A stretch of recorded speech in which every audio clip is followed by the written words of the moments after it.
The unexpected war, the sky was on fire. Flames fell like rain. Smoke covered the land. Machines screamed in the sky as they shot each other with deadly beams. The ground shook. The war had come again. On the edge of a ruined city, a lonely man walked. Slowly.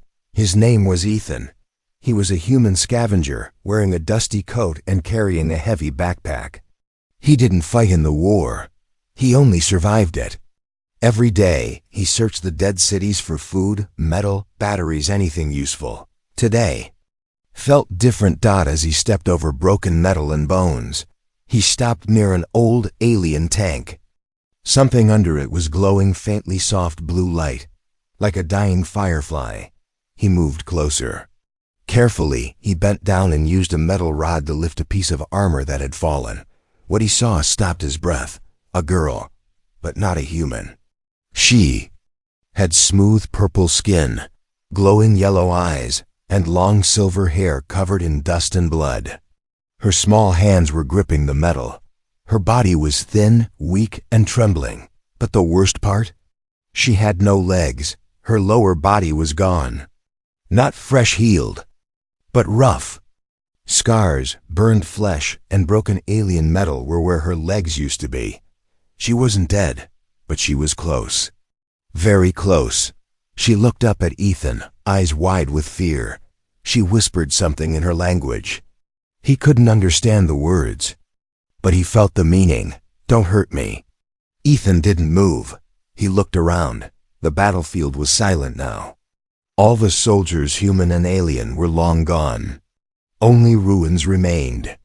This girl had been left behind, forgotten. Just like so many others, he should have walked away. He had rules. Don't get involved. Don't take risks. Don't care. But still, she looked young. Maybe 16 in human years, weak, starving, alone, just like he had been once. Ethan dropped to one knee. He opened his bag and pulled out a small water bottle. He held it out carefully. She didn't move. It's okay, he said, gently. Here, drink. She stared at the bottle. Then, slowly, she reached for it with shaking fingers. She took only one sip and coughed. Her hands were cold. Her eyes stayed on his face, confused and cautious. Who did this to you? Ethan whispered. Of course, she didn't answer. She couldn't, but Ethan noticed her collar. It was cracked, blinking red. A tracker? Or a slave tag? Her armor was torn, but some of it still had the royal crest of the Zilari Empire, one of humanity's strongest enemies. A thought hit him. If someone finds me with her, I'm dead. He stood up and took a deep breath. He looked at her one last time. Then turned to walk away. 1 step, 2 steps. But then he heard it. A soft cry, not a scream, not a word. Just a soft sound, half pain, half fear. He froze. He remembered. The night he lost his family, his little sister crying in the same way before the bombs took her. That sound haunted him for years. He turned around. The alien girl was reaching toward him. Her hand shook as she reached out. She didn't say anything. She didn't beg. But her eyes begged louder than any words. Ethan cursed under his breath. Damn it. He walked back. He bent down. She flinched, but he gently wrapped her in a torn blanket from his pack. This is a stupid idea, he told her. But I guess we're both broken now. With slow, careful effort, he picked her up in his arms. She was light, too light. Her body had nothing left. Her head rested weakly on his shoulder. The battlefield watched them leave 2 survivors. One broken in body, one broken in heart. As Ethan disappeared into the ruins, he didn't see the red light blinking faster on her collar. Someone was still watching, and they were coming. A broken body, a beating heart. Rain fell in silence. Thin, gray drops slid down the broken windows of Ethan's hideout, a forgotten building deep in the ruins. Its walls were cracked, the roof leaked. Dust covered everything, but it was home. A lonely home. He placed the alien girl gently on a soft blanket near a small heater. She didn't speak. She barely moved, Her purple skin looked pale. Her eyes, once glowing, were dim. Her body was weak, but she was alive. Ethan sat beside her and wiped the dirt from her face with a warm cloth. "You need food," he muttered. "And rest, maybe new legs too, if I can figure that out." He opened a ration pack and held out a spoon of mush. It wasn't tasty, but it was food. The girl turned her head. "No?" Ethan asked, sighing. "All right, maybe later." He looked at her again. "What's your name?" She stared at him. Ethan tapped his chest. "Ethan," then pointed at her. "You?" She blinked slowly. After a few seconds, she opened her dry lips. "Rue." "Then," she whispered. Her voice was soft, strange, but beautiful in its own way. "Aruven," Ethan repeated. "Okay, Aruven. We'll figure this out." 2 days later, Reuven still didn't say much. But she began to trust him just a little. She accepted food now. Drank water. Even smiled once when Ethan tried to speak her language and completely failed. Ethan had built a small translator years ago, old tech, limited power. But he dusted it off, repaired the chip, and clipped it gently to Aruven's ear. "Try speaking." "Now," he said. She stared at the device, unsure. Then whispered, "Where am I?" Ethan smiled wide. "It works? You human?" She asked slowly. He nodded. "Yeah, and you're Zalari, right?" Aruven looked away. "Not anymore. They left me." Ethan's smile faded. She pointed to her scars. "I was injured in a blast. They said I was useless, so they left." Silence filled the room. Ethan sat beside her, thinking, "You know, humans aren't much better. We leave people behind too." Aruven looked at him. Then, "Why didn't you leave me?" Ethan didn't answer right away. He stood and walked to the window. Rain was still falling. "I lost someone once," he finally said. "A little sister. She cried like you did. I wasn't strong enough to save her, but maybe, just maybe, I was strong enough for you." That night Ethan worked late by candlelight. He had found scrap metal, wires, and parts from an old exosuit. Not much, but maybe enough. He studied her lower body. It was rough, scarred, burned, some healing. But there was no bleeding. Whatever tech the Zalari used to close her wounds was advanced. Still, she needed more than survival. She needed a chance. To live, Ethan sketched designs on a dusty table. Legs. Not for walking yet, but maybe something to let her sit up. Move a little. Think. Suddenly, Aruven spoke from behind him. "You are alone here?" He turned around. "Yeah, just me." "Why?" She hesitated. "You lonely?" He chuckled once. "Is it that obvious?" "I know the feeling," she said softly. Ethan looked into her yellow eyes. There was pain in them, but also strength. "You must miss your people," he said. "No," she replied, surprising him. "I miss who I was before the war." Ethan nodded slowly. "Me too." The next morning Ethan helped Aruven sit up with a small harness he built. She winced in pain, but she didn't cry out. He wheeled over a mirror. "Go ahead," he said. "Take a look." She hesitated. Then looked. Her eyes widened. Her reflection showed scars, missing legs, messy hair, but also clean skin, soft. Bandages and hope, not pretty anymore, she said with a sad laugh. Ethan shook his head. "You survived hell. That's more beautiful than anything." Aruven's eyes began to tear up. "Why do you care?" Ethan knelt beside her. "Because nobody cared for me once, and it almost broke me. I won't let that happen to you." And, for the first time since the war started, Aruven let herself cry. But this time, it wasn't fear. It was healing. A life worth saving. The sun rose behind the clouds, casting a pale orange glow over the broken city. In the distance, the wind howled through empty buildings. But inside Ethan's hideout, there was quiet movement. Aruven was sitting up now, wrapped In a thick blanket, she leaned against the wall as Ethan adjusted the support frame he had built for her back. It wasn't perfect, but it kept her upright. "Good morning," Ethan said, placing a warm drink in her hands. She smiled faintly. "Tastes like rust," Ethan laughed. "That's because it probably is." Aruven sipped the strange human drink anyway. "It's still better than starving." Her voice was stronger now, her eyes clearer. She even teased him once yesterday about his bad haircut. For Ethan, that was progress. Later that day, Ethan was outside gathering scrap parts from a nearby wreck. As he worked, he found himself thinking about her more than he expected. Why do I care this much? She's alien. A former enemy, but something about her. Her will to survive, her quiet strength, it pulled at something deep inside him. He picked up a small box and blew off the dust. Inside was an old toy robot, missing an arm. Useless to most, but Ethan chuckled and slipped it into his bag. At the shelter, Aruven was looking through some of the books Ethan kept.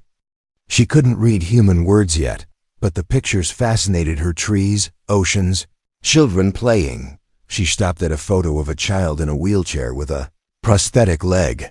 Her fingers gently traced the picture. She didn't hear Ethan come in. "I was about her age when my family died," he said softly.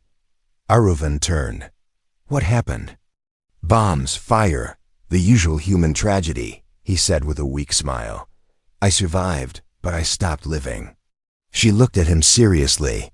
"You live now." Ethan sat beside her. "Maybe because of you."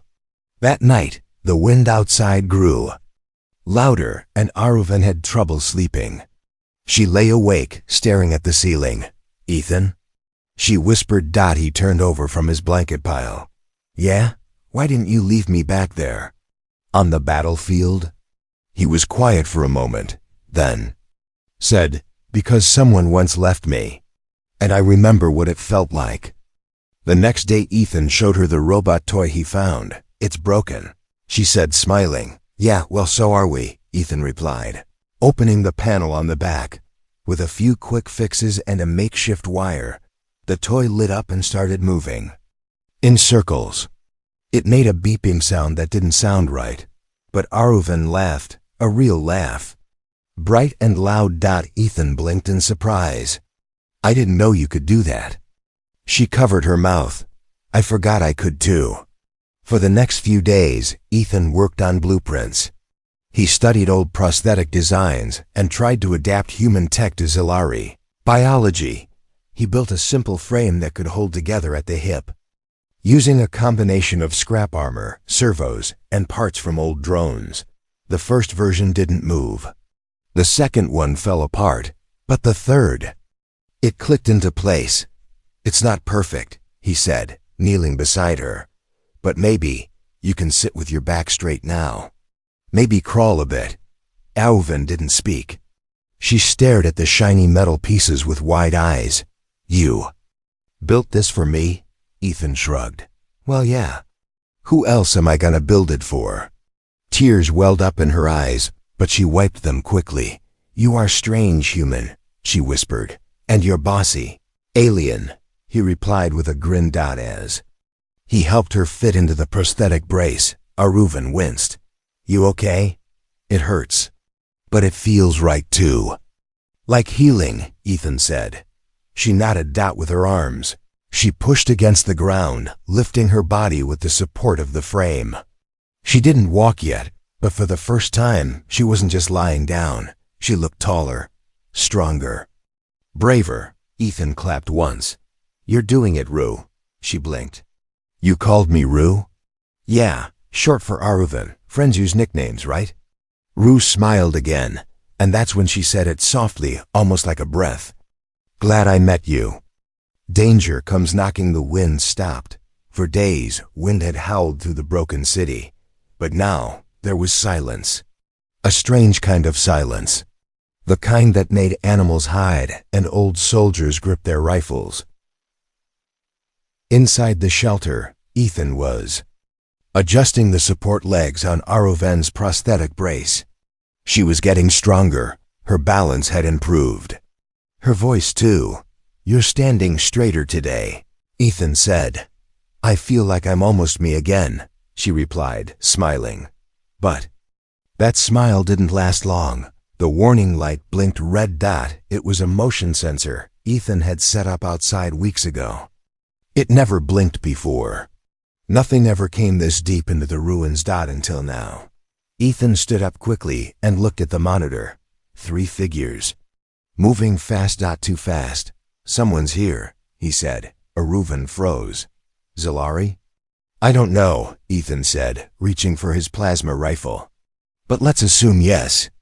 Outside the shelter, 3 shadowy beings moved through the rubble, armored, silent, and efficient. They weren't just soldiers. They were trackers, elite hunters of the Zalari Empire. Their job: find escapees, kill traitors, leave no witnesses. One of them checked a small device. It beeped and glowed red. "She's close," he said. "Target is within 100 meters. Inside the shelter, Aruvan was trembling. Ethan grabbed a hidden bag from under the floor. "We need to leave now." "I can't run," she cried. "Then we don't run," Ethan replied, flipping a switch. Suddenly the old shelter walls shifted. Metal panels rose from the floor. Doors locked. Hidden defenses powered up. "You turned this place into a bunker?" she asked. He grinned. "I get bored." A loud thud hit the outer door. Aruvan's face went pale. "They found me." Ethan handed her a small pistol. "If they get through, shoot anything not smiling." Aruvan tried to joke, but her hands shook too much. Outside, the lead tracker placed a charge on the door. "Stand clear." With a hiss and a flash, the steel blast door exploded inward. Smoke rushed in. The trackers entered, guns ready. They moved through the outer hallway, scanning. But as they stepped forward, click, a small mine exploded at their feet. The first tracker was thrown backward. The second was hit in the shoulder. The third fired wildly. Ethan watched the camera feed. "One down. 2 angry." "Are you always this calm?" Aruvan asked. "Nope. I'm shaking inside." "The fight begins." Ethan slipped through the vents and popped out behind one tracker. He fired a stun shot, hitting the alien square in the back. The tracker fell, twitching. The last one spotted him and roared. "Human, surrender the traitor." Ethan ducked behind cover. "Not happening." Gunfire ripped through the room. Ethan tossed a flash grenade and rolled to another position. "Rue, stay down." But the final tracker was smart. He headed straight toward the back room, toward Aruvan. Inside the room, Aruvan's heart pounded. She gripped the pistol. Her breathing was fast. The door burst open. The tracker stepped in, towering over her. "You should have died in the field," he said in Zalari. She didn't respond. "You are broken. A waste. No legs, no place." He raised his gun. Aruvan aimed. Her hand shook. Her eyes filled with fear. But then she remembered Ethan's words, "Because nobody cared for me once. And I won't let that happen to you." She pulled the trigger. The blast hit the tracker in the chest. He stumbled. Ethan crashed in behind him, finishing the job with one last shot. The room went silent. Aruvan dropped the pistol, breathing hard. Ethan rushed to her side. "You okay?" She nodded slowly. "I shot him." "You sure did." She looked at her hands. "I didn't think I could." "You just proved otherwise." Aftermath. Ethan dragged the bodies outside and disabled their tech. He tossed the broken gear into a pit of acid. No trace would remain. Back inside, Aruvan was quiet. "You were brave," Ethan said. "I was terrified," she whispered. "Being brave doesn't mean not being scared," he replied. "It means you act anyway." Aruvan looked up. "Will more come?" "Yes," Ethan said, "but next time we'll be ready." That night, under the dim light of a broken lamp, Aruvan touched the prosthetic legs gently. "They said I was useless." "They were wrong," Ethan said. She looked at him, her voice soft but strong. "You saved me again," he smiled. "No, this time you saved yourself." Hope with metal legs. The cold morning air bit at Ethan's skin as he climbed up the rocky hill outside the ruined city. His breath came out in white clouds. He carried a heavy backpack filled with scavenged parts, old wires, broken servos, and metal pieces. He reached a hidden cave entrance, covered by rocks and vines. Inside, the cave was dark but alive with soft humming. This was no ordinary cave. It was an ancient tech lab left by a long-lost civilization. Inside, broken machines lay covered in dust. Screens flickered faintly. Tools and wires hung from rusted racks. Ethan's eyes gleamed. Jackpot! Back at the shelter, Aruvan sat quietly, watching the rain drip through a crack in the wall. The storm outside matched the storm inside her heart. Hope and fear mixed like lightning and thunder. She looked down at the metal braces on her hips. They helped her sit upright, but walking? That was still a dream. Her eyes glowed softly. Hours later, Ethan returned, arms full of tech treasure. "I think I found what we need," he said, setting the parts down carefully. He showed Aruvan a small mechanical joint, part of an old exoskeleton leg. "If I can connect these right, maybe these legs can work for you." Aruvan touched the parts with wonder. "You think I can walk?" Ethan shrugged. "I don't know, but I'm betting on yes." Days of work. Ethan worked tirelessly, assembling the metal legs. He repaired broken motors and rewired the joints. He programmed a small computer chip to help control balance. Each night, Aruvan watched, fascinated. She learned how the parts moved, how they could bend like a real leg. Slowly, the legs took shape: sleek, silver, with glowing blue lines tracing their joints. One evening, Ethan connected the legs to Aruvan's hips. "It's heavy," she whispered. "Try to stand," Ethan encouraged. Aruvan pushed against the floor. The legs whirred softly. Her balance was shaky, and pain shot through her hips. She nearly fell, but Ethan caught her. "Again," he said gently. She tried again, trembling. The legs moved a little more steady. Suddenly, Aruvan's eyes lit up. "I'm standing." The first step the next morning was quiet. The ruins outside were still wet from the rain. Ethan stood behind Aruvan, steadying her. She took a small step forward, then another. Her legs made soft clinks on the floor. Pain and fear were still there, but so was determination. She walked a few steps, then fell, laughing. Ethan joined in. "You're amazing," he said. Aruvan smiled wider than before. Dreams awaken later. Aruvan shared stories of her home world, the tall forests, sparkling lakes, the songs of alien birds. "I want to walk there again," she said. Ethan nodded. "And you will." He looked at the metal legs, shining under the dim light. "These legs, they're not just machines," he said. "They're your new beginning." Outside, shadows watched unknown to them. A ship hovered silently above the ruins. Inside, a figure observed the shelter through advanced scanners. The Queen's sister had arrived. She whispered into a cum. "The traitor is alive and walking." Inside, Ethan and Aruvan didn't know the storm was coming. But with every step Aruvan took, hope grew stronger. The Queen's eyes. The quiet night was broken by the low hum of a large ship landing outside the ruins. Ethan and Aruvan looked up at the sky, startled by the bright lights cutting through the darkness. From the ship's ramp descended a tall figure dressed in elegant armor that shimmered like moonlight. Her eyes were sharp, glowing a cold blue. She moved with grace, but there was power in every step. This was Lyra, the Queen's sister and a royal envoy of the Zalari Empire. Inside the shelter, Ethan stood protectively in front of Aruvan. His hand hovered near his rifle, but he did not raise it. The visitor was no ordinary enemy. Lyra's gaze fixed on Aruvan. "You are the traitor," she said, voice steady but harsh. Aruvan met her gaze, standing taller with her new metal legs. "I am free," Lyra smiled thinly. Free? You escaped death and exile. You have stolen our secrets, lived among the humans. The Queen will not forgive this. Ethan stepped forward. She's not your prisoner, and you're not welcome here. Lyra's eyes flickered with surprise, then cold amusement. Bold words from a human. I'm not afraid, Ethan said. Not of you, not of the Queen. The tension was thick.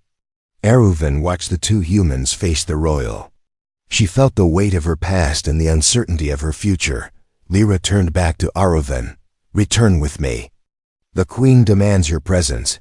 Aruvan shook her head. I choose to stay. Lyra's expression hardened. You defy the Empire.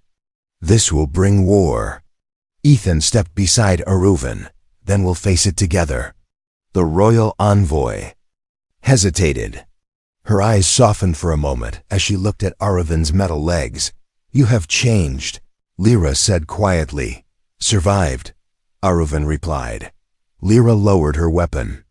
I will report to the Queen, but know this. The path you walk is dangerous. As Lyra turned to leave, Ethan whispered, Who is your Queen? She is the ruler of the Zelaria, a warrior and mother, Aruvan answered. She is both fierce and just. Ethan nodded. Then we have much to prepare for. That night, under the stars, Aruvan and Ethan planned. They knew the Queen's arrival would change everything. But for the first time, Aruvan stood not as a victim, but as a fighter. The walk of the brave, the ground trembled beneath their feet as the massive alien ship landed in the ruins. Ethan stood beside Aruvan, her new metal legs steady beneath her. This was the moment they had both feared and hoped for. The great doors of the ship opened slowly. From the shadows stepped the Queen herself, a tall figure with silver hair and eyes that seemed to hold galaxies. Her presence filled the air with both power and quiet calm. She looked directly at Aruvan, then at Ethan. You carry more than metal legs, the Queen said softly. You carry hope. Aruvan swallowed hard. This was her home, her past, and now her future standing before her. Ethan tightened his grip on her hand, silently telling her he was there. The Queen approached, her steps measured and sure. I gave you life, she said to Aruvan, and you have given it new meaning. Aruvan nodded, feeling tears threaten to fall. The Queen turned to Ethan. You, human, have done what none of my kind could save her when she was lost. Ethan looked down, then back up. I just did what I could. The Queen smiled faintly. You have my gratitude and my trust. Suddenly, the Queen raised her hand, signaling a call to her people. From this day forward, she declared, Aruvan walks not as a broken child, but as a warrior of the Zelari. And Earth and our worlds will stand together. Cheers echoed from the gathered crowd, alien and human alike. Aruvan took her first real step forward on her metal legs, steady and strong. Beside her, Ethan smiled wide. Together, they walked into a new future, one born from courage, hope, and the unbreakable bond of two souls who refused to give up.